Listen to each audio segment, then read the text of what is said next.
बहुत बार हम लोगों ने यह कहते हुए अक्सर सुना होगा, बस बहुत हो गया और अब मुझसे नहीं हो पाएगा। और अगली बार ये ऐसा किया तो मैं इसको नहीं छोड़ूंगा। जी हाँ, बहुत बार सुना होगा, लेकिन क्या आपको पता है यही सेम चीज़ यीशु के साथ भी हुआ।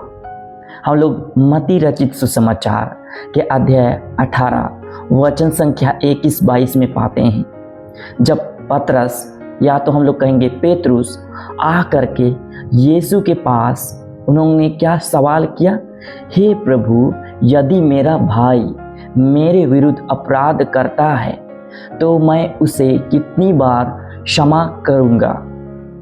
तब पता है दोस्तों यीशु का क्या जवाब रहा होगा। तब यीशु कहते हैं, मैं तुमसे यह नहीं कहता कि तुम 7 बार, परंतु 70 गुना 7 बार। मतलब इस वचन हमें यही याद दिलाता है कि हम मनुष्य का क्वेश्चन या तो प्रश्न कैसे होता है। पतरस एक मानवीय सवाल पूछते हैं। वह पूछता है कितनी बार क्षमा करना उचित है।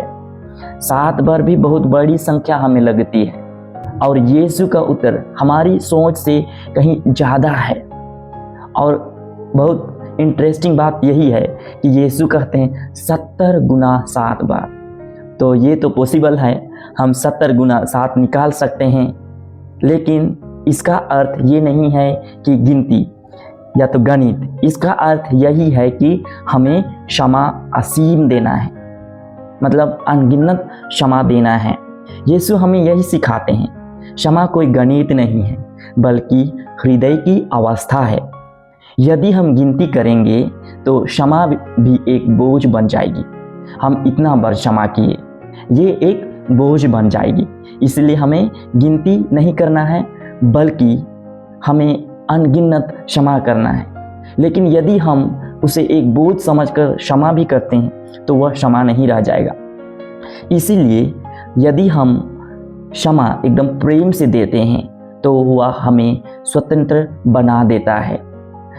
वही मैंने आपको पहले ही बोला कि बस अब हो गया, बहुत हो गया, परंतु यीशु कहते हैं बस अब हो गया, इसका जस्ट उल्टा कहते हैं।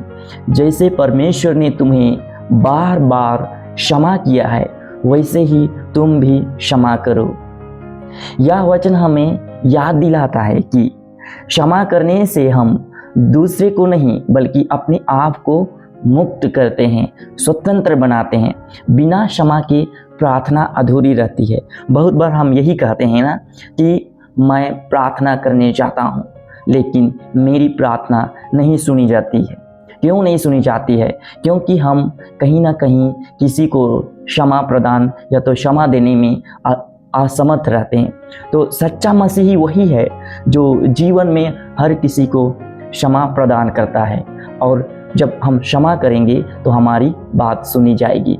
वैसे ही फिर हम आगे एफेसियों के नाम पत्र में पाते हैं अध्याय 4 वचन संख्या 32 में, एक दूसरे के प्रति कृपालु और करुणा बनो, और जैसे परमेश्वर ने मसीह में तुम्हें क्षमा किया है वैसे ही तुम भी एक दूसरे को क्षमा करो। यह एक वचन है, लेकिन यह वचन हमें क्षमा का सबसे बड़ा आधार बताता है। परमेश्वर की क्षमा। परमेश्वर ने हमें तब क्षमा किया जब हम योग्य नहीं थे, जब हम पाप में थे, जब हमने उसे ठुकराया था। फिर भी मसीह ने क्रूस पर कहा, हे पिता, उन्हें क्षमा कर कि वे नहीं जानते कि वे क्या कर रहे हैं। इतनी बड़ी क्षमा और कोई नहीं दे सकता है। इस संसार का कोई इतनी बड़ी क्षमा नहीं दे सकता है। जब उन्हें मारा जा रहा है, उन्हें कील से ठोका जा रहा है और उन्हें प्रताड़ित किया जा रहा है, तब भी वह उन्हें क्षमा करता है। इससे बड़ी और क्षमा क्या हो सकता है? जब हम दूसरों को क्षमा नहीं करते हैं तो हम अनजाने में यह कर रहे होते हैं कि परमेश्वर आपकी क्षमा के लिए तो ठीक है लेकिन दूसरों के लिए नहीं। इसका मतलब हम क्या, हम अपना अच्छाई चाहते हैं लेकिन दूसरों का नहीं। ये कैसे पॉसिबल हो सकता है कि हम अपना अच्छाई करें और दूसरों का बुराई होने के लिए एक्सपेक्ट करते हैं? नहीं, हमें वचन यही सिखाता है, क्षमा कमजोरी नहीं बल्कि आत्मिक शक्ति है। करुणा और दया के बिना संभव नहीं है। जिसने परमेश्वर की क्षमा को अनुभव किया है वही सच्चा और क्षमा दे सकता है, सच में क्षमा दे सकता है। यदि आज हमारे मन में किसी के लिए कड़वाहट है, द्वेष है, तो यह वचन हमें आमंत्रण देता है कि उस घाव को प्रभु के चरणों में रखने का। और आगे हम पाते हैं स्तोत्र ग्रंथ या तो भजन संहिता बोलते हैं, वहाँ अध्याय 103 वचन संख्याएं 10 से 12 में लिखा है, उसने हमारे पापों के अनुसार हमसे व्यवहार नहीं किया और न हमारे अधर्म के अनुसार हमें बदल दिया। क्योंकि जैसे आकाश पृथ्वी के ऊपर ऊंचा है, वैसे ही उसकी करुणा उसका भय मानने वालों पर महान है।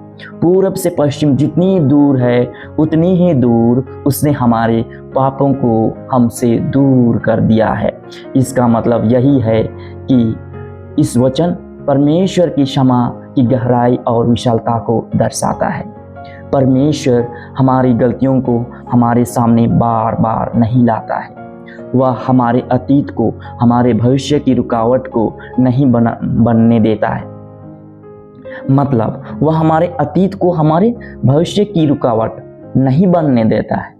आप समझ सकते हैं, पूर्व से पश्चिम इसका कोई अंत नहीं। अर्थात जब परमेश्वर क्षमा करता है तो वह पूर्ण रूप से क्षमा करता है। हम मनुष्य क्षमा तो करते हैं पर याद रखते हैं परमेश्वर का क्षमा, और परमेश्वर जो क्षमा करता है वह भुला देता है हमेशा के लिए। यह वचन हमें यही सिखाता है कि यदि परमेश्वर हमें इस तरह से क्षमा करता है तो हमें भी दूसरों के अतीत को उनके भविष्य पर हावी नहीं होने देना चाहिए। सच्ची क्षमा वही है जो आरोप नहीं, उद्धार की ओर ले जाता है। दोस्तों, आज हम चलिए अपने आप को क्षमा करें, एक दूसरे को क्षमा करें और आगे बढ़े। जी हाँ, आखिरी में मैं आप सबों को यही बोलना चाहता हूँ कि इस प्रकार की वीडियो आप लोग नहीं देखते हैं, क्योंकि इस प्रकार के वीडियो में आनंद नहीं बल्कि इस प्रकार के वीडियो देखने से आपका जीवन बदल सकता है और आप उसको ही पसंद नहीं करते हैं। तो आज की वीडियो में इतना ही। देखने के लिए बहुत बहुत धन्यवाद।